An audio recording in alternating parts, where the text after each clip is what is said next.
মিয়ানমারের অভ্যন্তরে সংঘর্ষের সময় ছোড়া গুলির আঘাতে কক্সবাজারের টেকনাফে গুলিবিদ্ধ হয়ে এক শিশু নিহত হয়েছে।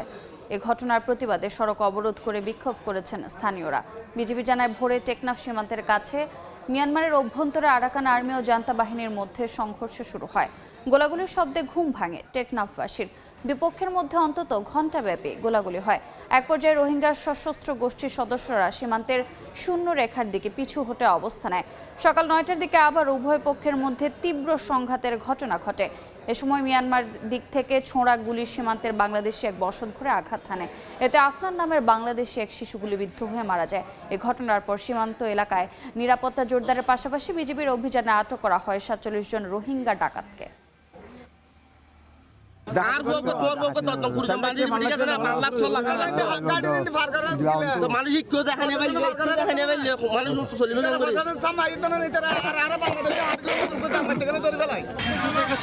মানুষ এখানে বসবাস করে, তারা এখানে রোহিঙ্গার মতো এদিকে চলে গেছে। এখানে রোহিঙ্গারা এখানে দখল করে আছে ঘরের মধ্যে। আমরা তাদেরকে বলছি যে আপনারা রোহিঙ্গা যেগুলো আছে তাদেরকে গ্রেপ্তার করেন, তাদেরকে গ্রেপ্তার করেন। রুটের স্বাভাবিকভাবে অবস্থান আমাদের দায়িত্ব।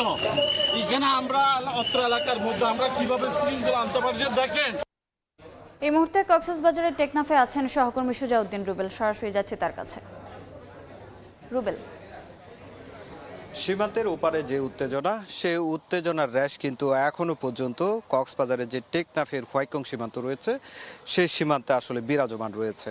এখনো পর্যন্ত এখানকার মানুষের যে আতঙ্কের যে ভয় ভীতি সেটি কিন্তু কাটছে না। আমরা সকালে আসলে যেটি বলা হচ্ছে মিয়ানমারের অভ্যন্তরে ব্যাপক গোলাগুলি হয়েছে। এই গোলাগুলির প্রেক্ষাপটে হঠাৎ একটি গুলি এসে টেকনাফ সীমান্তের যে হোয়াইকংয়ের এটি তেতসি ব্রিজ নামে একটি গ্রাম রয়েছে, সেই গ্রামের এক শিশু কিশোরী বলা হচ্ছে, সেই তার কানের পাশ দিয়ে গুলিটি লেগে যায় এবং সাথে সাথে তাকে উদ্ধার করে হাসপাতালে নেওয়া যায়।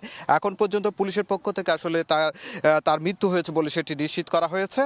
এখন পর্যন্ত আমরা দেখতে পাচ্ছি সীমান্তের যে বেড়িবাঁধ রয়েছে সেই বেড়িবাঁধে কিন্তু বিজিবি এখনো পর্যন্ত তাদের টহল যেভাবে জোরদার করার তারা জোরদার করেছে এবং তারা অবস্থান নিয়েছে। পাশাপাশি আমরা দেখতে পেয়েছি বিজিবির সেক্টর কমান্ডার এসেছেন, অধিনায়ক এসেছেন ৬৪ বিজিবির, সবাই কিন্তু সীমান্তে রয়েছে এবং তারা তথ্য প্রযুক্তির বা প্রযুক্তির নানা যে ড্রোন রয়েছে সেই ড্রোন উড়িয়ে কিন্তু পরিস্থিতি পর্যবেক্ষণ করছে।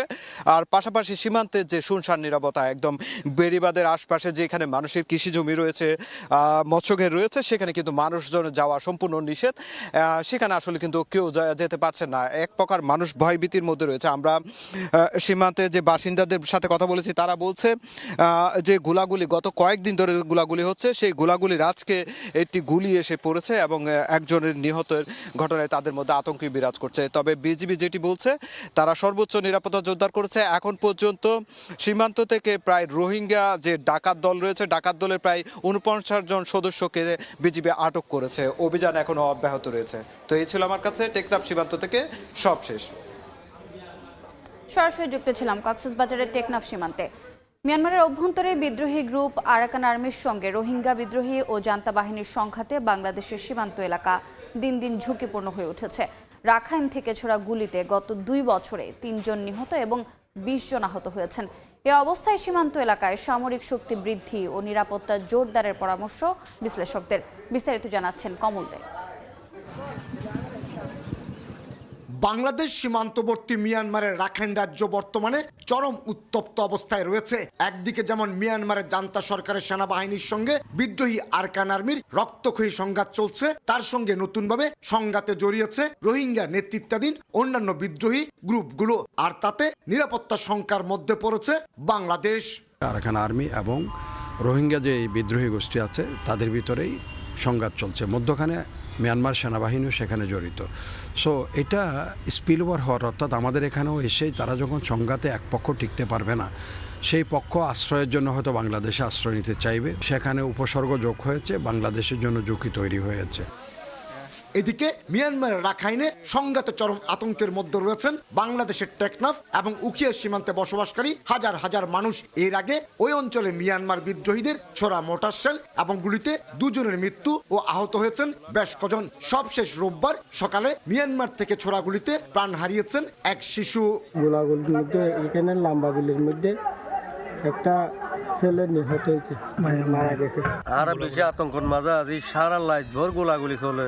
বিশেষ করে ত্রিমুখী সংঘর্ষে কোণঠাসা হয়ে পড়া যে কোনো গ্রুপ আত্মরক্ষার্থে বাংলাদেশে প্রবেশের চেষ্টা করতে পারে ধারণা নিরাপত্তা বিশ্লেষকদের। এমনকি বাংলাদেশও যাতে এই সংঘাতে জড়িয়ে পড়ে তার জন্য উস্কানিও দেওয়া হতে পারে। এটা সীমান্ত সংঘাতপ্রবণ এলাকা যখন থাকে সেটাকে কোলাটেরাল ড্যামেজ বলে, এটা চলে, এটা হচ্ছে পৃথিবীব্যাপী।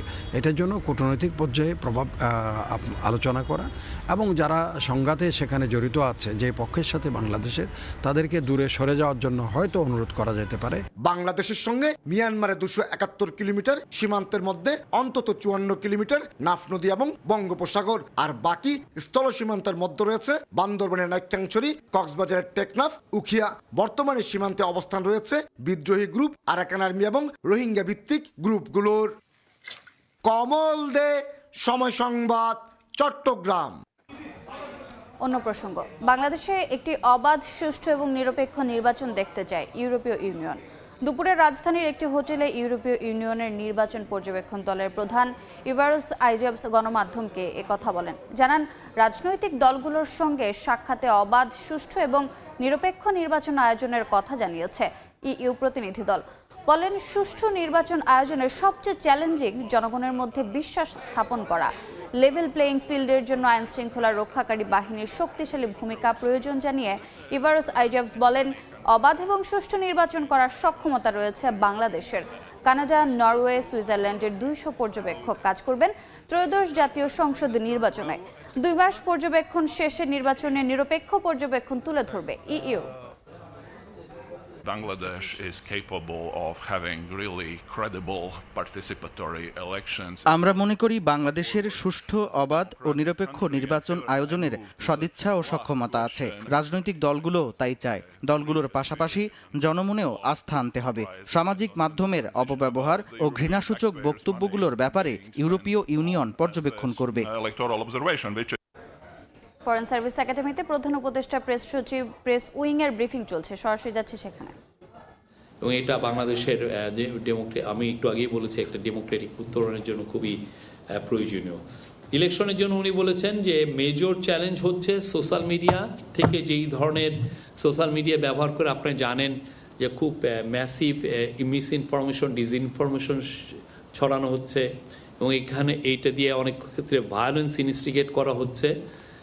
তাছাড়া পতিত স্বৈরাচারের লোকেরা ইলেকশন ডিসরাপ্ট করার চেষ্টা করবে, তবে সিকিউরিটি ফোর্সেস পুরোপুরি রেডি থাকবে যে কোনো চ্যালেঞ্জ ফেস করার জন্য, তারা অলরেডি রেডি আছে।